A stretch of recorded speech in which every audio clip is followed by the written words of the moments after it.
All right, guys, here we go. This is a fun workout to a fun week. So as we open up, fitness and sport is knocking out the same thing as power and iron up. So we kind of finished this on Friday. We're starting the same way on Monday, then everything will split up from here. But part one is gonna be a 5-rep max front squat, right? So load it up, get as heavy as you can. The kind of neat thing is when you have this many reps, right? And I know it's not that many, but this many relative to a single, it gives you the opportunity to really kind of grind into solid technique. Set your technique, make every rep as important as the first rep, clean it up, have a good time with it, move some heavy weight, hoo-yah.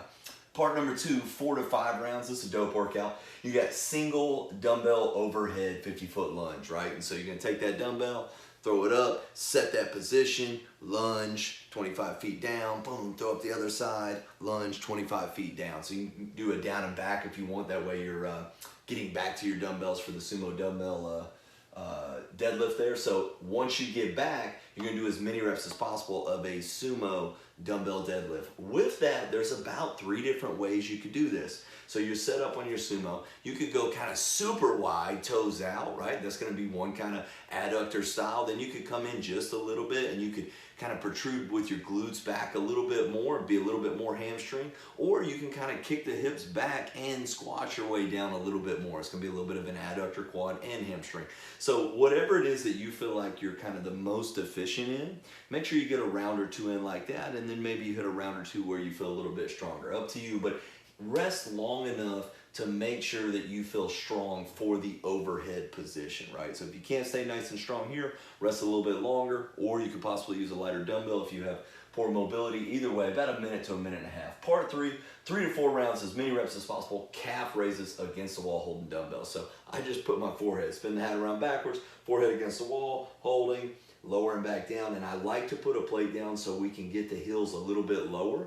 That way we challenge that range of motion even more. We walk around all the time on these calves, so in order to challenge them and build them, you want to make sure that you're kind of getting outside of what the normal range of motion is that you're regularly using. Rest is needed, too easy. Part 4, 3 to 4 rounds, 100-foot banded side steps and 15 reverse hypers. So a little bit of glutes, head on over, work the back a little bit. Don't have that, you can switch over here for what TDY is gonna do. The dumbbells, y'all, TDY, part 1, 4 times as many reps as possible, dumbbell front squats. And I've said it before, but I'll repeat it, it's worth repeating. Use your first set a little bit lighter as a good warm up, right? Naturally, when you work up to a front squat, heavy front squat for 5 there, as you're working up, you're gonna be sneaking in its own warm up. When you go straight to your AMRAP, you don't wanna pick up the absolute, 2 and 3 set dumbbells right away, because all your shoulder and stability and back and everything might not be warmed up. So stay a little bit lighter for your first set, build it up from there, have a good time. Part 2, exact same thing as over here. Part 3, 3 to 4 rounds, exact same thing as well, right?